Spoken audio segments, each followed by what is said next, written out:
Hello and welcome to another episode of the Soul Sync podcast. I'm Jason Paul. Firstly, I hope you're keeping really, really well. And the next guest that I've got for you, Linda Raunch, I'll tell you what, she really blew me away because her knowledge on so many things, all kind of under the spiritual umbrella, was absolutely massive. Like, honestly, she's been hit there, done that, and had so many experiences throughout her life. I honestly could have spoken to her for such a long time. And I think you'll find this episode to be actually really interesting. So, without further ado, let me welcome to the Soul Sync Linda Raunch. Now, she is a world-renowned medium, teacher and healer whose journey through the realms of spirit, honestly, is nothing short of extraordinary. She was born into a traditional Jewish family in London, and her spiritual odyssey really did begin at a young age. From precognitive visions to encounters with the unseen, her path was set on a course of exploration and enlightenment from the very beginning. Now, she's got a really diverse background, as I said, and throughout her career, she's touched the lives of, honestly, countless individuals, whether through her work as a substance abuse counsellor, a lecturer in photography, or her current endeavours as a medium tarot reader and online teacher. But it's honestly her deep connection with the spirit world that truly sets her apart. With over 4 decades of experience in mediumship and tarot reading, she served as a conduit for healing and guidance, bridging the gap between the earthly realm and the realms beyond. So I think you're really going to enjoy this conversation. So without further ado, here we go with Linda Raunch. So Linda, a big warm welcome onto the Soul Sync podcast. It's great to have you here. Thank you. It is really wonderful to be here. I love what you do. I'm excited to chat to you, get your cup of coffee out. Let's have a chat. Well, we're just as excited and delighted to have you here. So we have kind of gone into a bit of your story in the introduction there. And tell us, first of all, how did this all really get started for you? What was your pathway into becoming intuitive or a medium or being awoken? Okie dokie. There's many aspects of that, and it's a kind of spiral journey, and you visit various points along the way, but at just a deeper level. So initially, as a young child, I was aware of energy around me. I used to wake up, or not even wake up, not being able to go to sleep, and I used to call my parents. My grandmother lived with us, and my parents rarely came, but my grandmother used to come and tuck me in and make sure I was okay. And I used to grab her and hold on tight and insist that my dad search the house because I knew there'd been people in my room and stuff like that. So I was very kind of aware of other energies. I also was very aware of things like the fairy kingdom. Just really was exciting for me. It's like I wanted to go and search for fairies in the garden, and I was very into that magical world. I was also making rose petal concoctions from a very young age. All those things that were kind of, somehow I had that knowing that there were other realms. I had a sense of other realms, I had a sense that animals could communicate with me. There were various other things that kind of flashed up. And also going a little bit further, probably about 9 or 10, we were doing levitation in the playground with the other kids. And I remember actually getting very excited because I was levitating, and that was normal for us. It just didn't seem to be anything. It's like we were hiding under the back kind of, there was, I don't even know, it was kind of like an underground area, and everyone else was skipping and doing stuff like that. Me and a few of our friends were experimenting like that. And it really just seemed like what kids did. And I played with energy in other ways. The whole kind of doing this, feeling the energy. Could see how, kind of measuring to see how far it went. This was in the 60s. So we had no internet. We had no books. We had no TV programs. The only TV program that vaguely related to this was Bewitched, where you wiggle your nose and but other than that, there were the science fiction. We had Star Trek as well a little bit later, or I tuned into it a little bit later, but we really didn't have any training or anything. It was automatic. Do you think that was a good thing in some ways? Or do you think that was, because I guess you sort of trusted what was happening, or in some ways that you were very focused on just developing one thing because, well, I'm speaking from personal experience. I can find myself going here, there and everywhere. And then because I'm here, there and everywhere researching, I don't really progress in anything. What do you think there's anything to be said for the 60s and being back in that kind of time? I wish we could take the world back to any point before the 60s, from the 60s, and just reboot in so many ways. But definitely the internet and the media age is a wonderful thing in many respects because it informs us, educates us, and gives us many opportunities. But, I do see that it's very difficult to trust anything because there's so many different sources. And for example, I had a nature project where I had to watch an ash tree grow through the year, and I became obsessed with this ash tree. I would go and look at it, and it was near where I lived, so I'd walk past it. I really felt like I had a relationship with this tree. It was very, very special to me. And that, I don't think that would happen with a kid nowadays, because they can go home and watch such exciting stuff on TV, and they can start playing around with, Xboxes or whatever, and the social media. So it really does separate us from the natural world. And we were still got on our bikes, went down to, the little park where there was a stream. We collected tadpoles. We did stuff like that all day. It was. I was literally of an age where I think I grew up, I had a mobile and I started to know what the internet was about 18. And I'm really glad that my childhood was, yes, okay, I had a Nintendo 64 and things, but on the whole, I was outdoors and, living that experience. And I do often look at children now glued to tablets. And I think to myself, what does that actually mean for the future? Yeah. So I can relate to that. So you're having these experiences throughout your childhood. How did that kind of carry you forward, and how did it unfold? And I'm asking you several questions in one question, really. But I guess, how did you come to, because when you go through adolescence and you go into your 20s, you go through, that's a time where there's a lot going on. How did that sort of follow you?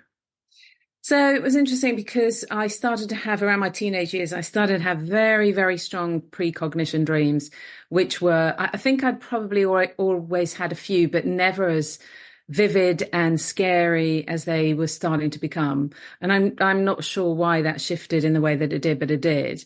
And it got to the point where I was just knowing too many things before they happened, like airplane crashes, and my grandmother died, mountaineering accidents and car crashes and things like that. And I would put on the telly after seeing bodies flying out of airplanes and dropping out of airplanes, and there'd be images of the the wreck that happened when I tuned into it and things like that. And somehow my spirit team, I imagine, don't know, but maybe my deep unconscious shut it down, which was a really good thing. I could have, who knows? We don't know the process of that, but I have heard other people talk about that, and that kind of thing happened to them. It was too much for me. I was just dealing with too many other things. And so I then went from the holistic experience of the kind of heart soul experience, and I went into the mind, and that's when I started researching and studying, doing books, doing workshops, learning as much as I could, because I had established by then that there was this other world, these other realms, this other reality. And then I thought, right, put it in the head, keep it safe, lock it away, and then just learn, which I did for many, many years. I started studying. I think the first thing that I started studying was mythology, and Greek mythology, Roman mythology, and I did that. And then mysticism, Celtic mysticism, and the Celts, the history of the Celts and that kind of thing. And then it switched to astrology, dabbling a bit with astrology. I was also, in the meantime, doing the Ouija board and still playing around with various other things that, the gamey type of fun part of it, of energy work. And then after that, I started to kind of think, okay, well, actually, no, I didn't even think it. It's my life has unfolded that opportunities just arise. So I was living in South Africa at the time. I had done my degree in photography, film and television, and I graduated and I went to South Africa to be a photographer there in a portrait studio. But really, I'd wanted to be a social documentary photographer, and I was so fascinated in what was happening there. It's like the worst of human experience. Apartheid was still in place. And so I went there and I got a job very quickly once I'd got there, out of the portrait photography into working in a university as their photographer. And I came across this lovely lady who gave me my first tarot deck. And then I started delving into tarot. I became obsessed with tarot. I wouldn't move without doing a reading. I wouldn't go out with anyone. I wouldn't go on a journey. It's like nothing happened until I checked it with the cards. It was really an obsession. And then I also got involved with the whole kind of shamanism side of things, because there's a big shamanic tradition there, obviously. So I started my learning experientially in the world, but at the same time training in kind of different ways. So that's how that happened, and then it just progressed in so many different ways. Big jump ahead, and I've missed out a huge amount, but honestly it would take quite a while to go through it all. But a big jump ahead.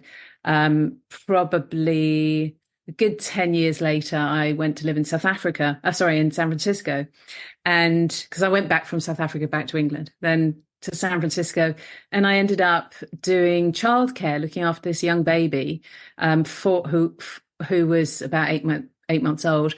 And I was sitting there one day, and I'd only just started working for them because it was the first job I could do when I arrived there. And I picked up a book because the baby was asleep, and it was a book that was on the coffee table. And it was really interesting. I was loving it. It was all kind of, magical and stuff. And the mother came home and she said, "Oh, you've picked up that book." And I said, "Oh, I hope you don't mind. The baby's sleeping."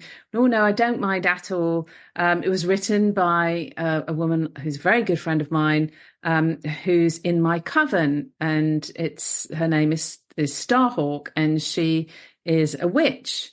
And so then I got sucked in, or not sucked in, I willingly jumped in to the whole Wiccan world. And I did that for a while. I was initiated as a Wiccan priestess through the reclaiming tradition by that particular woman and some other people. And so it always seems like spirit puts me in the right place, the right teachers, the right place. Do you know what I find fascinating about this? And I'm talking to you, sort of, to people listening to this, and Linda sat in front of the most fabulous collection of books. So, and as you're talking about that, I can really sort of see that passion for research. But a lot of what you've kind of done is the journey I've been on, of looking at all of these different things like Celtic, shaman, and taking bits from all of them. I guess, because there's so much there that I want to unpack and ask you about all of these different things that you've researched. But what kind of pivotal teachings from all these different traditions or parts of evolution have you taken and put into your world now? What makes Linda now, in terms of what you've taken from all of these different traditions, practices, the Wicca, the witches? What do you still incorporate in your life at this point? Wow, well, that's a great question. I think I've internalized or integrated a lot of it, especially when the experiences were very real and part of life for me. So the whole witchcraft, the whole reclaiming thing was over a period of 7-8 years. So I really learned to understand the natural rhythms of life. I learned to watch the moon. I learned to set intention when you are creating spells, which is really just intentional prayer. It's the same thing. So I have an altar that's always a working altar, that I set my intention of what it is that I want to work with, what I need to focus on in my life at the moment. So that's that's all very present in my life and always has been. The kind of witchy, the herbally side of witchcraft, the love of the natural world in terms of plant life. I became a homeopath, so I was using herbs as a homeopath formerly. So I brought it into that. The astrology, I'm always conscious of the astrology. It is just fascinating and so important that we understand what's going on in the stars for us. I've tracked, when I was after I left the nannying, I then became a counsellor. After a bit of a journey, I became a counsellor working in San Francisco General Hospital in a methadone clinic for people with HIV and AIDS who were triple diagnosed. So they were psychiatric, so they had mental health issues, they had addiction, heroin addiction, and they had HIV AIDS. So it was a pretty intense time, and I was there for 6 years. And in that time, astrology really came alive for me. And I used to have the San Francisco General, they would give us a big calendar, massive big calendar, big numbers and stuff. And alongside all those numbers every month was every single transit that I was going through, everything that was happening astrologically. So I could trace and track every day what was happening. So that was really, really big for me at that time. And tarot throughout, I would always go to either tarot or I Ching, which was another divination tool, which I absolutely love, for help. Any big guidance, anything that I was kind of stuck on, there would be me, busy with us. Still am, still will go to the I Ching for big decisions. What is the I Ching? I've never heard of it before, actually. So there's some of these white books up here. Oh no, the grey books, or maybe both. I think both. Yeah, I think both. Yeah, there's an I Ching one there, and then there's some at the end. It's the Chinese divination system. It's absolutely fantastic. It's so beautifully written. It's really poetry, and it's ancient, very, very ancient.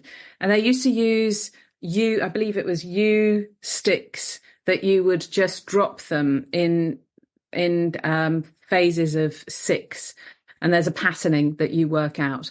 Later on, they started using coins, and so you just throw and you kind of work out positionings, and then it gives you a particular little image, and that image is, I did know them at one time, but again, my memory, I think I'd have exploded if I remembered everything that I'd ever learned. So I just gotta let it go.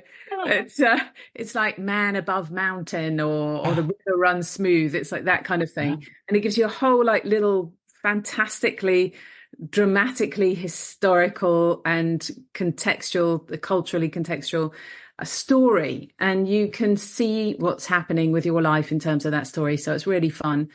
So I use the runes as well. Of course, I made my very first set of runes myself, probably about at least 30 years ago. So the runes are another divination tool that I use. So it's just what I fancy, really. It's like probably whatever's there. What's your number one go-to? It sounds like it's the tarot.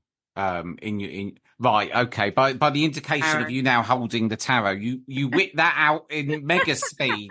That was in less than a second, Linda. It was out. I have a few more out in a goes on and on and on. I've got hundreds of them. I'm surrounded.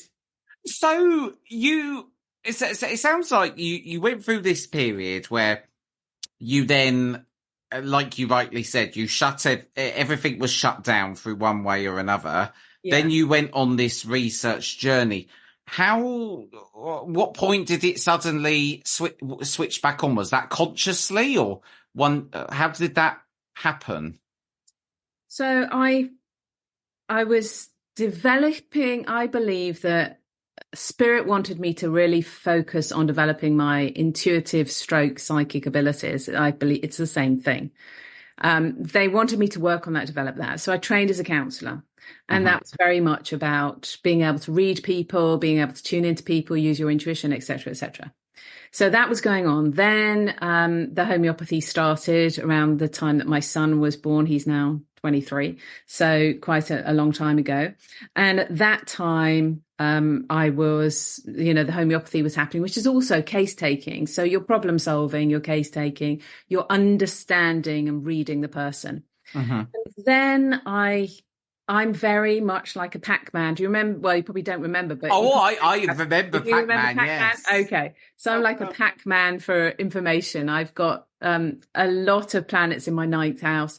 It's like I want to learn, and so I was really fascinated in this whole thing about just being able to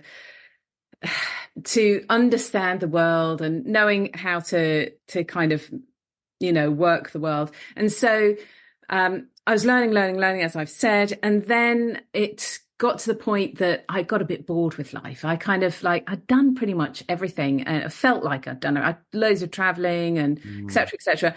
And I went to my homeopath, an amazing guy called Stephen Silver, who created, he was a medium on platform. He's now late 60s, maybe early 70s, and he was a medium when he was 17, and he was going around as a platform medium. So in those days, that was pretty unusual. Very, very young.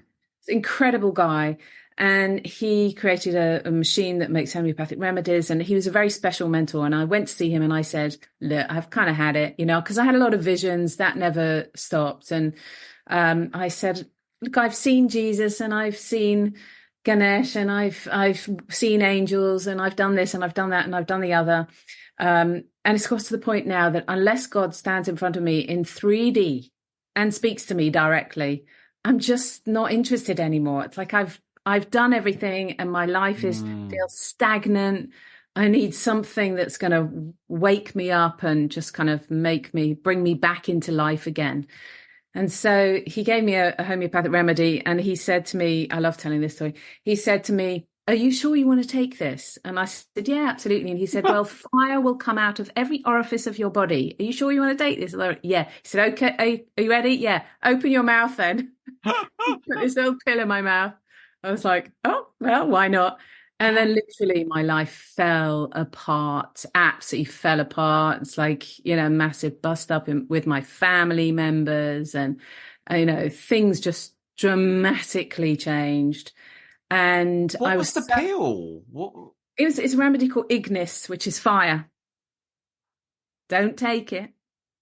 It comes with a warning. So I just want to rewind a bit, because I'm intently sitting on the edge of my chair listening to everything. So you go to the homeopath, Stephen, because things are stagnating, and you decide that you want either kind of excitement or something to reignite a passion.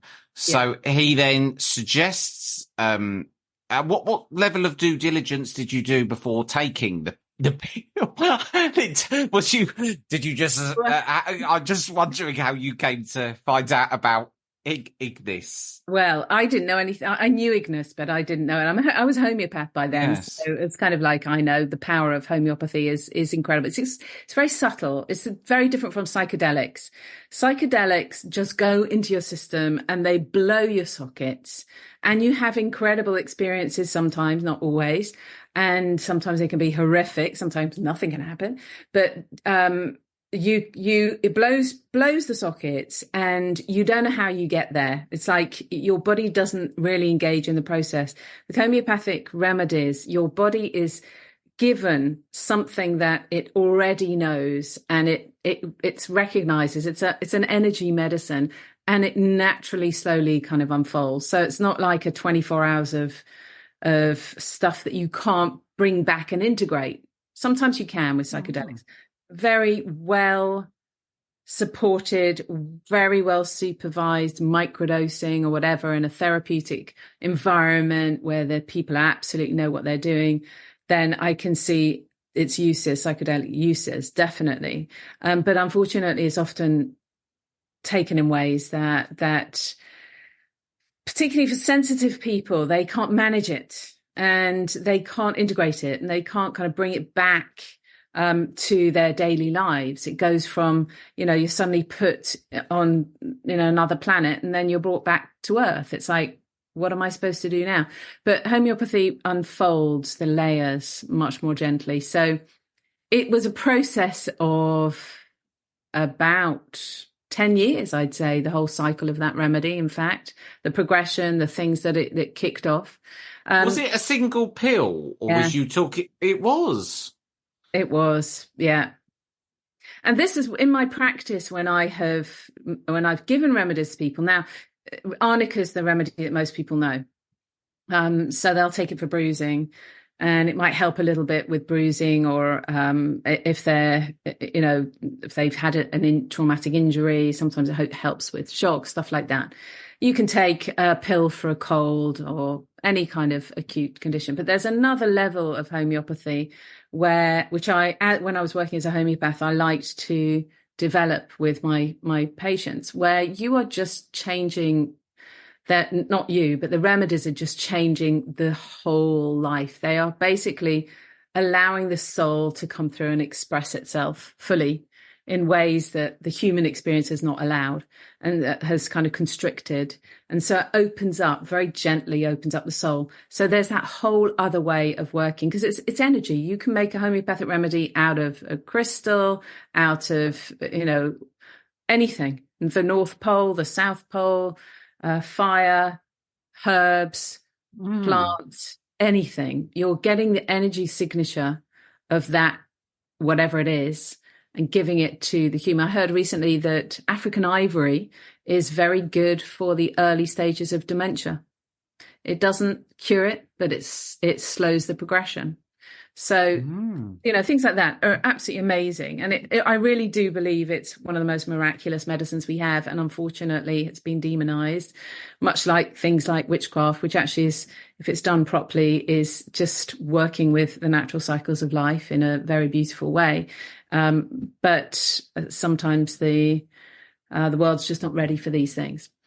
So, yes. I find that fascinating. I was literally scribbling away notes there because I'd never heard of it before. Obviously, I've heard of psychedelics, but I think you make some really interesting points about them as well, because I think there's a lot to be said, and it was really peeking at my ears there when you were talking about that. But it is that integration piece, if you're going on a profound experience, and then 6 hours later you're back, how do you apply that? And it's because I've started being very interested in psychedelics, because I'm starting to wonder how is it that I'm trying all this time to sort of meditate and whatever, and someone else can take it and get to that place immediately. But then I think, well, how are they getting there? What is the journey to their destination? So that's interesting. So you took the Ignis, and sort of what happened from that point?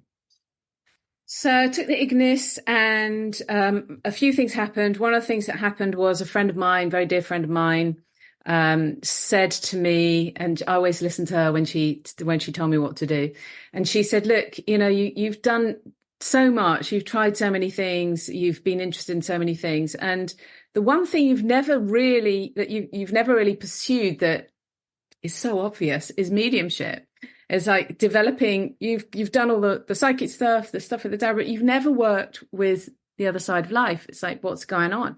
And I said, well, I'm scared. I'm literally scared to start opening that up, because it was open and that was scary for me.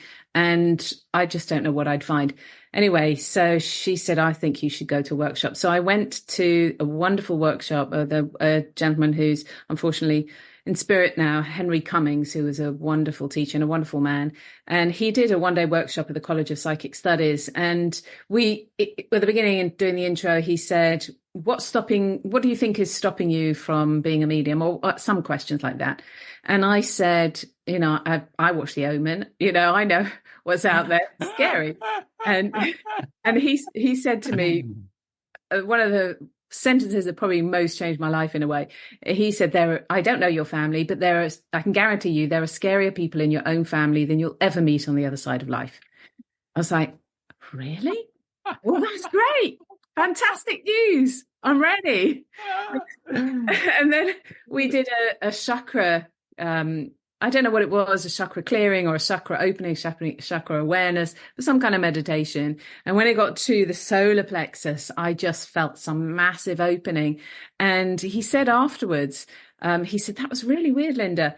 When we got to the solar plexus, something happened because there was a little candle, the little candles that have the little automatic flickers that have a little battery. Yes. That's been sitting there for years, never doing anything. Suddenly you got to your solar plexus and suddenly the light went on and it started flickering like crazy. And then the next exercise, that we had to bring through somebody and make a link, and it was like, boom, opened up again. So, and then from that moment onwards, you were connected, and that's kind of what took you into mediumship. Yes. So that took me to me, and along the same track, the same time, was a whole new group of people that I'd met because of the Ignis, which had happened a couple of weeks later. I met this group who were very much into crop circles and off-world beings, extraterrestrials, exo-studies, whatever you want to call it. And it was a group of people that I felt very connected to. There were strange things, loads of synchronicities and all sorts of wild happenings. And that led me to consciousness studies, where I started to get really serious about understanding what reality is in terms of the mind and the soul, but not on a mediumship level, but on a consciousness level. Like, what is consciousness? And that led me down a whole other avenue. You know what my next question's going to be, Linda. You know it. Ask it anyway. I'm gonna ask it, but I don't know if this is an impossible question to even ask during the podcast because it's such a big question. But what, from your consciousness studies, what conclusion have you reached on what consciousness is, and what are the different levels? What's your kind of current understanding of consciousness? Is that a question that's answerable? I don't know, but I can give you I can say something. Who knows what will come out of my mouth?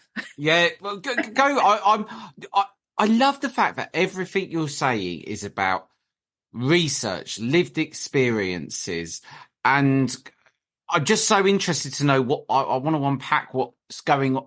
What's your understanding currently? Because it's been made up of so many different, and I think, like you rightly said earlier on, you're taking bits. You don't retain a lot, but the bits that you need for, I guess, your soul's evolution, you've taken with you. And I'm kind of interested, from all this studying experiences, what is your understanding now? Yeah. Okay.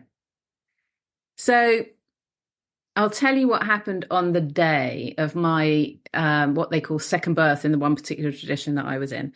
Well, there were lots of busyness. There was workmen in the house. We were the three of us, my husband, myself, and my little boy at the time, were upstairs in a tiny little room, sleeping there while they were doing stuff down here. So it was chaos. I was running around like mad.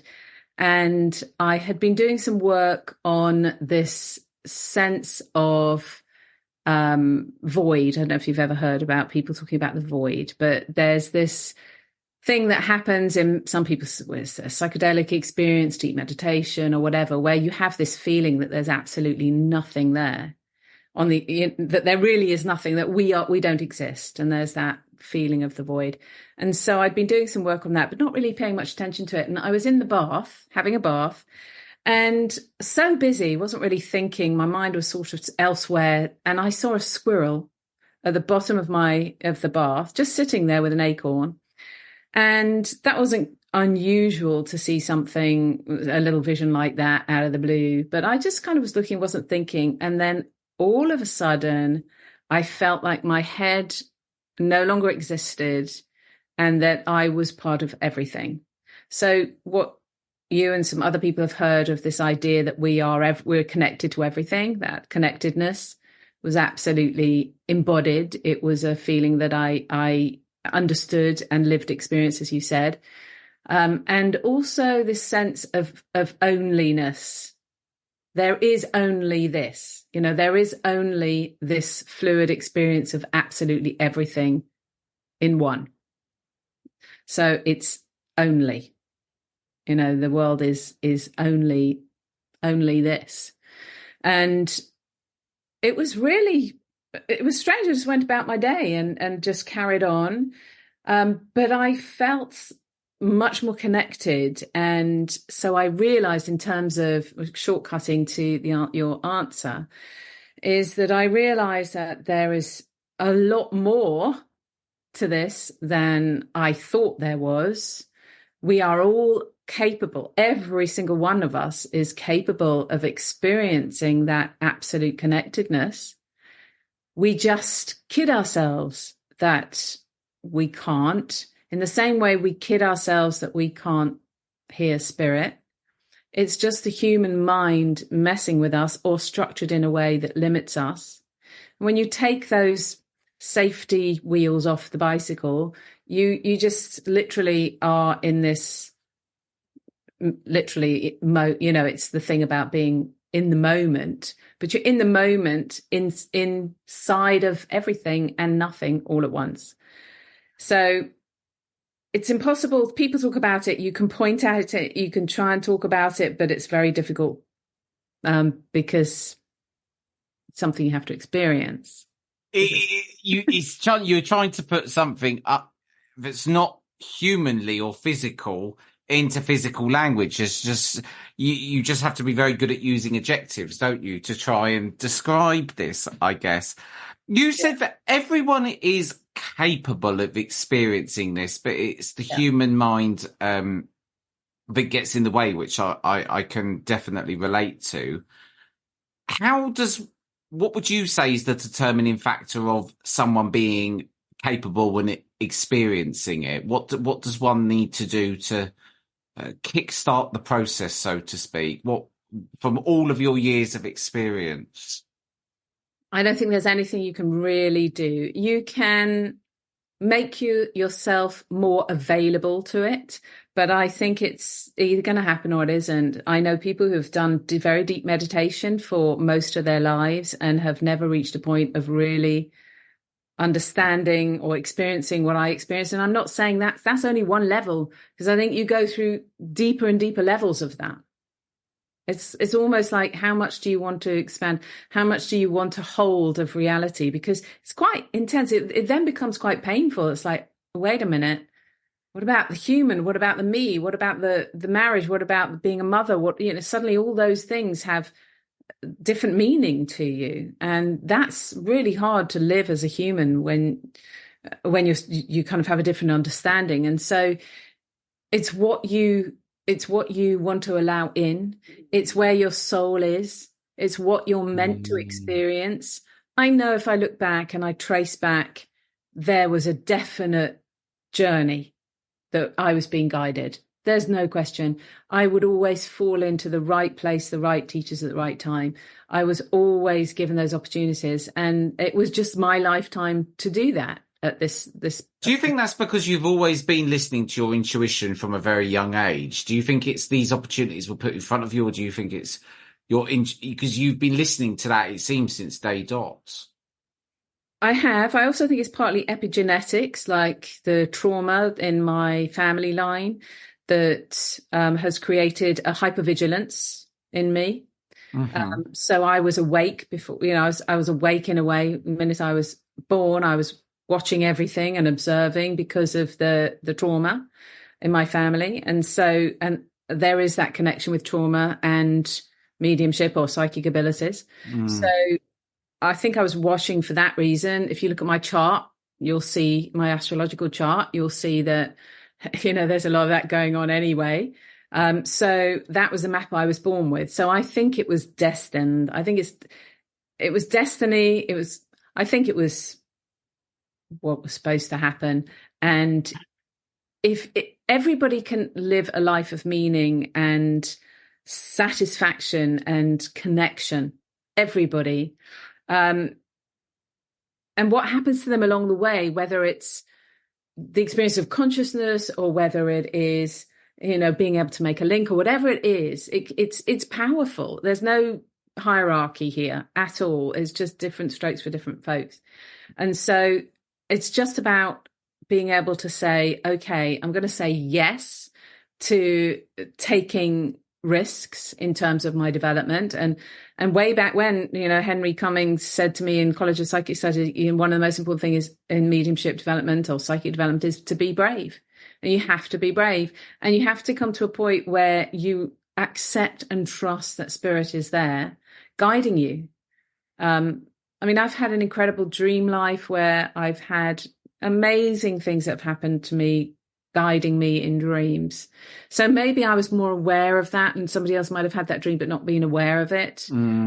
So I don't know is the answer to your question. I think there's lots to it, and I don't like anyone who tries to kind of say this is how it should be and this is because of this, that, and the other, because we don't know. It's all mystery. It's all a mystery. There's so much to it, and I literally your explanations are fascinating. How has, because you made an interesting point. You go through these layers, and I have heard other people describe this before myself, where they start to question everything because of the relevancy of it. Being so intuitive from a young age and going through this journey, how has that affected you and relationships with people? Are all your friends sort of mediums? Are you are you friends with any moguls, or how does that affect your life in terms of relation? Because I found it myself difficult because you're so highly sensitive. How do you form those relationships? And I found that even myself, my circle of friends seems to be mainly mediums now. So how do you navigate that? Yeah, absolutely. I think that's very true. My best friends are someone I went to nursery school with that has absolutely no interest in this stuff whatsoever. People that I work with, and a lot of childhood friends actually, and very few mediums. And I think that's because I'm older. I came to mediumship older. And so the psychic stuff, that I traveled a lot. So, I've still got very close best friend witches or a witch in San Francisco, and friends with other witches there. So it's been whatever I'm into at the time, and I've kind of kept those friends. So, I had homeopath friends, I've had counselling friends. But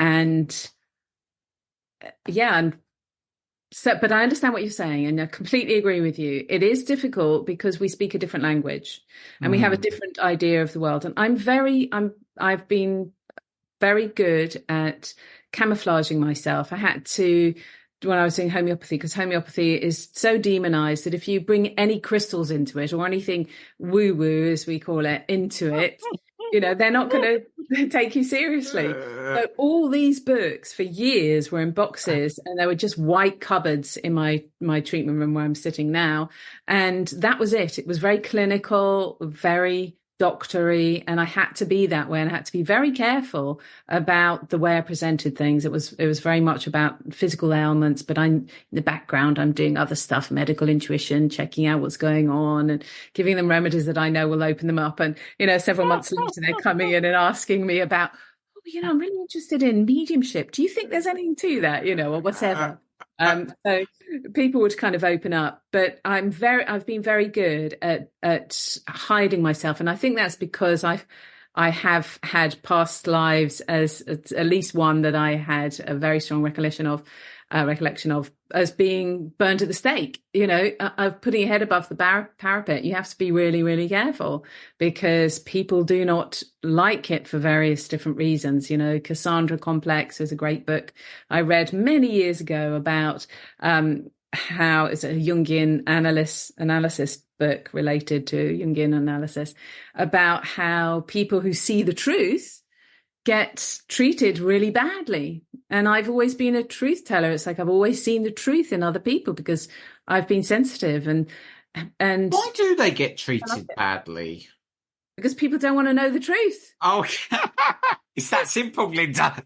Yeah, absolutely it is. It astonishes me. I sometimes sit here thinking, am I in the same world as this person? It's like, how can they not see this stuff? And people just train themselves not to see. It's too painful for whatever reason. Linda, I could literally talk to you for hours. You're so interesting and your stories are so interesting. The way you articulate things, it really resonates with me. I think hearing your experiences is just fascinating. On a closing thought then, a lot of people who listen to this podcast, they are, people that are interested in their soul, psychic, how to unlock their intuition. I'm going to ask this for the more, well, I'm going to say people at the start of their journey, but it could be people at any stage of their journey. I go down rabbit holes on this podcast, Lindsay. You'll come to realise that. I start a question, but then I ask myself a question, then we go round in a circle. The question is, from all your years of experience, I'm going to ask it on behalf of myself. From all your years of experience, I want to connect with the spirit world. At times I feel they're there, at times I feel they're not, and I'm struggling having an ADHD brain to understand how to get into that power and shut this human mind off. Yeah. Where should I go, Linda? Because I'm sure there's going to be loads of people listening who say, meditation isn't for me. This isn't working for me. I can't get in the right... What would you say to me and all these people, Linda? So the minute you said that, it's like my team were like jumping in, and they do that sometimes, don't they? And they took me very deep down and to the breath and to grounding. Grounding is very, very important. The deeper we dig, the higher we can reach. And we are reaching for the stars, literally, in the work that we do. And so for you and for anyone else who has a busy mind in whatever form, it is just about being inside the breath and being inside the heartbeat and just going to the truth of the heart. And meditation in terms of quietening your mind is not a good training for mediumship. We need to know what the stillness is. We need to know what the silence is when we're sitting in the power. So we need to have a sense of that. We need to know where our loved ones are coming in because we're moving our vibration to a different point. So you can have a busy mind and you can still move your vibration. So you just do it by being in the body. And just that's what happened the minute you said that. So I wanted to immediately say, okay, breathe. How do you breathe?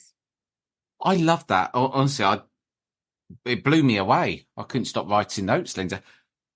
How do you advise people to? Because you said something there about it's not about quieting the mind; it's about raising the vibration. How would you advise one to raise their vibration? How do you do that? So, spirit is. I love this because I can do it on the screen, so it's much more effective. Spirit is high. They're in the higher vibrations. Humans are down here. Mm-hmm. And positivity, love, gratitude, joy are positive vibrations. They're up here. Mm-hmm. Love is up here. Love is what connects us. Love is the channel to spirit. That's why the minute you start to kind of expand your auric field and you start to feel into the different energy bodies, once you get to that emotional body, you just like, suddenly you have this inpouring of love because you're starting to feel the spirit world. And so that's where they live. They live in that field of love. So you raise your vibration by getting into the feeling of the address of the spirit world, which is those high vibrational emotions, that they are of unconditional love. And the minute you know that, and the minute you can kind of sense into your bodies, and I'm kind of trying to use words, but actually meditations, I do a lot of meditations in my courses, not the kind of meditations that quietens the mind, although it does do that in a way, but guides you through the different energy bodies into the different subtle realms, just to be able to experiencing it. And then your body learns it. And that puts the mind aside, because your body knows what to do. I mean, I didn't think to myself, okay, I have to answer Jason's question here, make sure that I'm answering the right thing. It's like, I felt it. I just felt my spirit team just come in and just pull me down, just pull me down, embody the love of spirit. And it just calms you immediately. When you've done I know you've done mediumship. So you know that feeling. You do, but I think the point I'm at is I'm still in the mind space of trying to understand how to get to the place where I know how to do it default. But I think where that stems back to is the fact that I'm not sticking to one method, which is why when you were saying about the 60s and the just leaning into it and experimenting, I'm doing the probably typical thing of there being too much resource, trying something, but not sticking to it long enough and moving on. So and that's the funny thing about this journey. We're all on this journey, at different places at different points.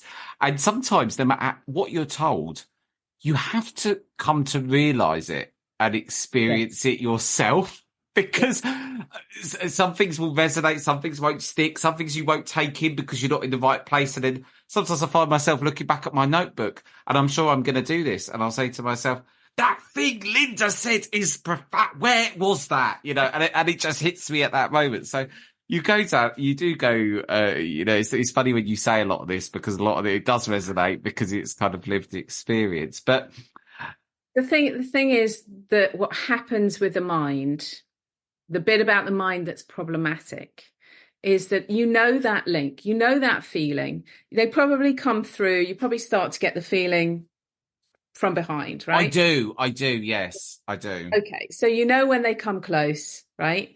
And that's great. So what happens when you said sometimes they're here, sometimes they're not? They are always here. They never go anywhere. Mediums that say, oh, your loved one's left. That's not true. We leave, they don't. And the way that we leave is by putting the mind in the way, by saying, oh, I'm not doing it right. How am I doing it? For you, you're very Pac-Man as well, lots of Mercury, Gemini kind of energy or whatever. I don't know what's going on in your chart, but you kind of like want lots of information. So it's like, how am I doing this? This is really interesting. What's going on here? Blah, blah, blah, but also a lot of mediums, like, I'm never going to do this. No one loves me enough to help me with this on the other side. The spirit doesn't exist. I'm imagining it. All the millions of different words and tricks and, phrases that get stuck in our mind that stops us. And the minute you get one of those, you're pulled down out of that vibration. So it's all about trust, just saying, yeah, look, I know they're always here. Look at the amazing experiences I've had. Why would they go? Why would they? It makes no sense that they come and then they go and then they come and then they go again. It's like they turn up at a spiritualist church meeting and then off they go to their lounges on the other side of life, or are they in the departure lounge first? Or they take off and come down here? Or it's like, no, they're constantly here around us all the time, and they turn up whenever we need them in the dreams. I'm laughing so much because it's so funny, because I've asked myself this a lot, and I'm still trying to figure out how it works myself. And it is, the way you describe it is funny, because we've all been there, a lot of us, and we ask ourselves these questions. And then I guess you get to that point in your development where, more becomes apparent. Linda, I'm blown away by this conversation. I'm not going to lie. It's been the most wonderful hour. And obviously you for people that kind of interested to what, and I'm sure there's going to be lots of people very interested to find out more about you, because we've barely even scratched the tip of the iceberg. Yeah. Where can people, because you do tuition as well, and where can people go to find out more about you, your services, what you do, and so on? Okay. So lindarauchmedium.com is my website. It's really We'll easy. put it in the show notes. Don't worry Okay. about that. So it's some of what I do is in that, but enough to be able to get in touch with me. Most of my course, in fact, I have some Udemy courses, little ones that I did quite a while ago, but the current stuff is all through Facebook. So you'll find me on Facebook, Linda Rauch Masterclasses, and you'll find them all. So I do 3. I do tarot, I do psychic mediumship, and I do witchcraft. So those are the 3 that I teach in cycles ongoing. And the thing I love to do, and I think is very important, and I really promote for anyone who's doing it or anyone wants to do it, is spiritual assessments. Because what happens to us is that we get stuck along the way. We need accountability. You get stuck with a certain teacher, and you learn the habits and the good stuff and the bad stuff of that teacher. We tend to workshop hop a lot as developing as mediums. So we'll go for a week to Arthur Findlay, or we'll go off to College of Psychology or whatever. We'll do a week, and then we go to another trance workshop, and we learn the same things in the first 2 days, and then we're bored, and then we might learn 1 or 2 things later on, if fifth trance workshop down the line. And so there's a lot of kind of disjointedness in the training. You're so right about that, because even I'm finding that myself. And then you don't remember it because another teacher says another way, and then you just get to the point where you're confused. Yeah, exactly. So what I do is with my students is that I give them all the basics in the master classes, and then there's an advanced level where there's ongoing kind of Q&A, and then they can come and see me for individual supervision in a way, so I watch what they're doing. But that's one thing. But the most important thing is to find somebody who you can trust, who is going to say to you, okay, this is what's going on for you right now. These are the blockages. This is why you're not progressing, or this is this shows you are progressing, and just guide them, because we all struggle to live in a human reality when we are so sensitive and we know there's so much more. And so it's like going to the doctor for a checkup, or taking your car for an MOT. Make sure that you have some guidance, some mentorship or some guidance, even if it's for a period of time, and then you might outgrow them and go to someone else, whatever. But it's that kind of overseeing that I think is really important, that I wish I'd had. This is why I've kind of created the courses the way that I have, because I wish I'd have had that going through my process. It would have been really, really helpful. I'd just go from, to one psychic, I'd get a reading, or a medium getting another reading. So I get little bits here, little bits there. And sometimes it conflicted. Sometimes it was the same. It's just like, what am I doing? What's my soul's journey? What's my mission here? You need consistency. I think one-off bits of where you've just met someone, then you question their validity, how valid the points they're making are. You then but someone's seeing you over that consistent period of time that you've got a relationship with, it makes a difference. And the reason I relate to it so much is I think that I've been there, and then you sort of, there's a lot to be said for sticking with one person. I think for a period, it's like, any I don't know why it is a mediumship. I think it's just the very nature of it. But you do jump. In what other discipline would you do that? You wouldn't go to a different piano teacher every 2 weeks. So, and it's funny. Yeah, maybe it's just the world of mediumship. Who knows?